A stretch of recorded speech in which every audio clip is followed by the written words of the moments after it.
ఈరోజు మనం నిజమైనటువంటి శివభక్తి ఎలా ఉంటుందో ఈ కథ ద్వారా తెలుసుకుందాం. ఉపమన్యుడి యొక్క శివభక్తి. హిమాలయ పర్వతాల మధ్య మంచుతో కప్పబడినటువంటి ఒక పెద్ద అడవిలో ఒక ఆశ్రమం అయితే ఉంది. అక్కడ వ్యాఘ్రపాదుడు అనే మహర్షి నివసిస్తూ ఉండేవాడు. అతడికి ఒక కుమారుడు కూడా ఉన్నాడు. అతడే ఉపమన్యుడు. ఆ ఆశ్రమంలో వ్యాఘ్రపాదుడు అలాగే తన కుమారుడు జీవిస్తూ ఉన్నాడు. తన కుమారుడు ఉపమన్యుడు చాలా చిన్నపిల్లవాడు. అతను చిన్న పిల్లవాడైనప్పటికీ అతనిలో ఒక మంచి గుణమైతే ఉండేది. అదేంటంటే అతనికి ఒక అపారమైనటువంటి శివభక్తి అయితే ఉండేది. ఇలా కొంతకాలం తరువాత ఉపమన్యుడిని తన తండ్రి గురుకులానికి పంపించాలని నిర్ణయించుకుంటాడు. అలాగే గురుకులానికి పంపిస్తాడు. అక్కడ గురుకులంలో తన గురువు ఎవరైతే ఉన్నారో ఆశ్రమంలో ఆయన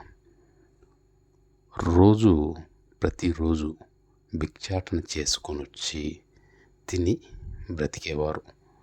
అలానే ఉపమన్యుడిని కూడా భిక్షాటనకు వెళ్ళమంటారు. కానీ ఉపమన్యుడికి ప్రతిరోజు పాలు తాగితే కానీ ఆకలి అనేది తీరదు. అయితే ఆ గురుకులంలో ఉన్నటువంటి గురువు పాలు అయితే ఇవ్వలేమని ఖచ్చితంగా చెప్పేస్తాడు. అప్పుడు చేసేది లేక ఉపమన్యుడు అడవిలోకి వెళ్ళి ఆకులను, అక్కడ దొరికేటువంటి పళ్ళను తిని జీవిస్తూ ఉంటాడు. ఒకరోజు ఉపమన్యుడు అడవిలోకి వెళ్ళగా అక్కడ నుంచి ఒక చెట్టులో నుంచి అయితే ఒక తెల్లటి ద్రవం అయితే కారుతూ ఉండడం గమనిస్తాడు. ఇది పాలులాగా ఉంది అని దీనిని సేవిద్దాం అని దానిని తాగుతాడు ఉపమన్యుడు. అయితే ఆ చెట్టు నుంచి కారేటువంటి ద్రవం ఏదైతే ఉందో అది చాలా చెడ్డ ద్రవం. అది తాగిన వెంటనే ఉపమన్యుడి యొక్క కళ్ళు అయితే పోతాయి. అంధకారంలోకి వెళ్ళిపోతాడు ఉపమన్యుడు. వెంటనే అతను నేలపై కూర్చొని ఓం నమ శివాయ, ఓం నమ శివాయ, ఓం నమ శివాయ అని శివుడిని ఆరాధిస్తూ ఉంటాడు.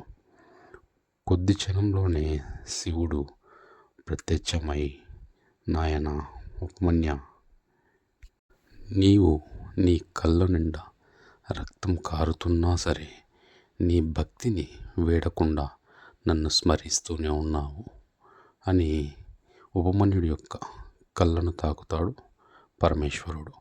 అప్పుడు వెంటనే ఉపమన్యుడికి తను పోగొట్టుకున్న చూపు తిరిగి వస్తుంది. మునుపటి చూపు కంటే మెరుగైనటువంటి చూపు ప్రసాదిస్తాడు ఈశ్వరుడు. అలాగే ఆ ఉపమన్యుడికైతే ఈశ్వరుడు ఒక వరాన్ని ఇస్తాడు. అదేంటంటే, నాయన ఉపమన్య, నీవు వేదాల యొక్క సారాన్ని తెలిసినటువంటి మహా గొప్ప మహర్షి అవుతావు అని వరమిస్తాడు. తరువాత కాలంలో ఉపమన్యుడు శివభక్తికి ప్రతీకగా మారాడు. ఈ కథ యొక్క సారాంశం ఏంటంటే, భక్తి అనేది నిజమైనది అయినట్లయితే పరీక్షలు భయపెట్టవు. అలాగే శివుడు భక్తుడి యొక్క కన్నీళ్లను కాదు, అతని యొక్క నమ్మకాన్ని చూస్తాడు. మరియు కోల్పోయిన దానికన్నా ఎక్కువగా ఇస్తాడు ఈశ్వరుడు. ఈ కథ మీకు నచ్చినట్లయితే ఈ వీడియోకి ఒక లైక్ చేయండి.